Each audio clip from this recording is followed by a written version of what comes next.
Hi, I'm Elisa McGee, and today I'll talk to you about seismometers on the Ross Ice Shelf and how they can be used to measure ocean swell forcing as stress and strain. Storms from across the Pacific and Southern Oceans propagate this swell that arrives at ice shelves across West Antarctica. In this video, we'll look at WaveWatch 3 global wave forecasting model data, noticing that in orange, the longest period waves arrive first, followed by shorter period waves.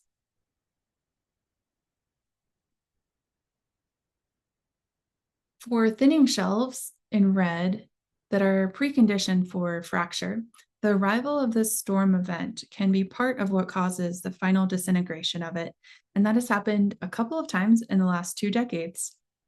Storm swell can also create micro ice quakes, and it can propagate existing rifts and cause fracture.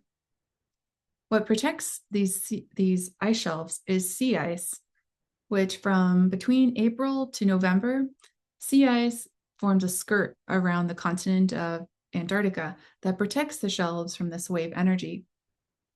During November, it starts to open up and the ice shelves are more exposed to ocean swell.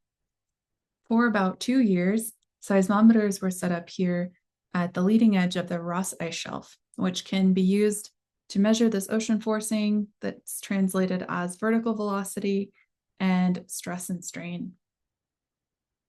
Because that's possible, for this 2-year data set, I can take my WaveWatch 3 data, see how the seismometer responds, and measure the resulting stress and strain, and use that to predict ice shelf strain when the seismometers are not around and we just use WaveWatch 3 data. The array I'm using is 34 broadband seismometers that were set up for 2 years, and I'm only using 3 of them in this study. The 3 are DRO 1, 2, and 3, where black is the ocean, and they were set up about 1,800 meters from the sea, and they were 80 kilometers apart, sampled at 200 samples per second. For today, we're just looking at station DRO 1. I'm here at DRO 1, and I'm going to imagine I have a set of special binoculars that let me see this WaveWatch 3 data. So I use them to look offshore, and I'm waiting for the storm to come in. It's coming in from the west, and the color is significant wave height. In this box offshore, centered about 900 kilometers, I'm waiting for a rise in wave energy or significant wave height squared. And then when I see it with my binoculars, I hack my watch and I time the arrival of this energy as measured by the seismic station. I can do this and figure out where that storm is from and measure the stress and strain. And that's a goal for one storm during the January to end of March 2015 season. The type of waves we're looking at are swell, which is between 8 to 30-second period. And what's so special about that range is that the waves are transmitted in blue here into the ice shelf rather than being reflected, which is what shorter period waves do, less than 8 seconds. And here's our seismic station, where you may think of us measuring P and S waves. With seismology, that's normally what comes to mind. But we are looking at surface waves called Rayleigh waves, where from the ocean waves are moving elliptically, as are the Rayleigh waves. In the far left plot, we see the seismometer, our ocean swell in 8 to 30-second period, where the wavelength is at least greater than the thickness of the ice front, which is about 220 meters. And we have the water column depth underneath the ice shelf and some parameters of flexural rigidity. And I couple that with the vertical velocity of the seismometer in the 8 to 30-second period range and apply that to the Lipovsky equation 6 to get stress and strain.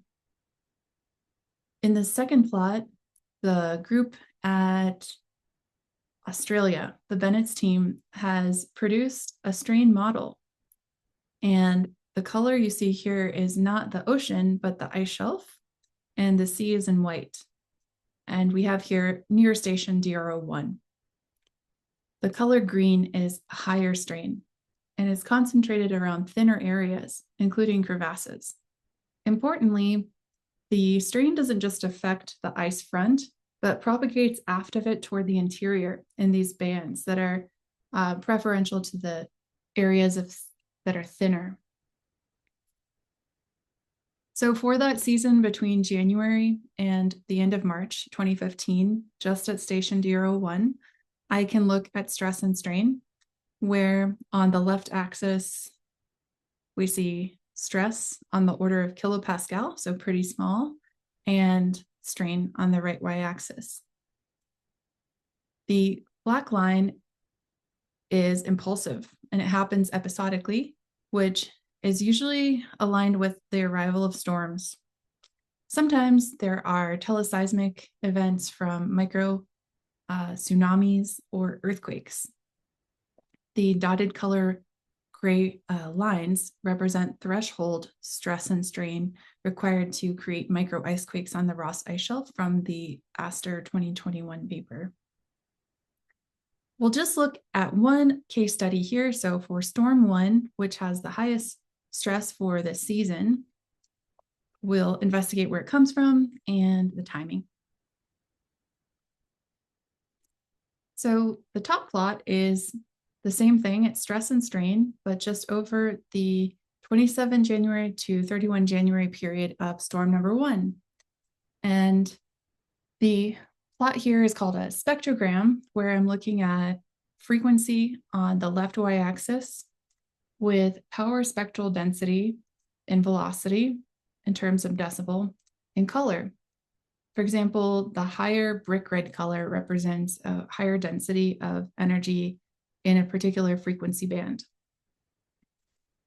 The arrival of longer period waves, or shorter frequency, lower frequency, arrive first, followed by shorter period waves in higher frequency. And I can measure the slope here and set up this is the arrival of a storm. I can set up a linear fit and use this dispersive property to apply it to a deep water wave equation to determine the storm source, which was about 2,800 kilometers off of the Ross Ice Shelf near the New Zealand coast.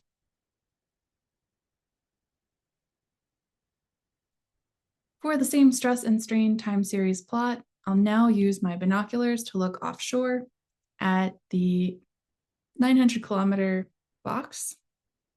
I'm not using the one closer to the station because this wave field is coupled with the katabatic flow, or the wind moving offshore and pushing waves offshore, which is not swell.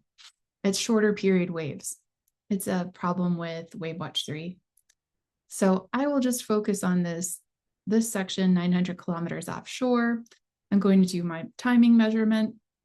The plot I'm about to show has the seismic data in black and gray, and then this offshore in dark blue.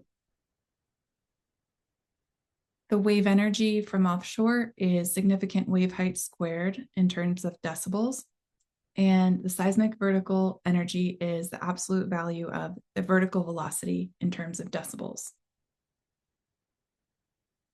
So using the binoculars looking offshore, I hacked my watch at 1400 Z and waited for the seismic response, which is at 1100, and saw the resulting strain. The time difference here is quite a bit. It's 21 hours, and we're looking 900 kilometers offshore. So you might think, that's a long time. Does it make physical sense? Well, I can quickly find that the average wave period is 11 seconds, and it was traveling 12 meters per second. So it does make sense.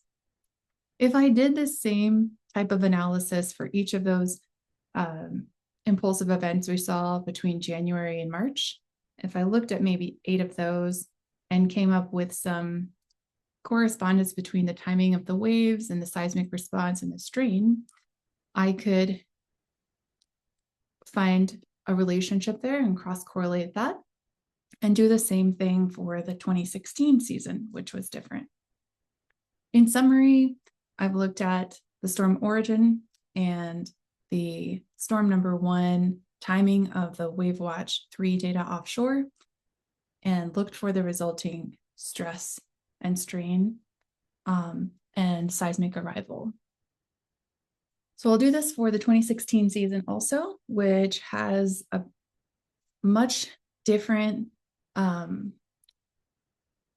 sea ice. There's not much sea ice in 2016, so I expect to see greater wave energy and maybe a very different impulsive look to the time series.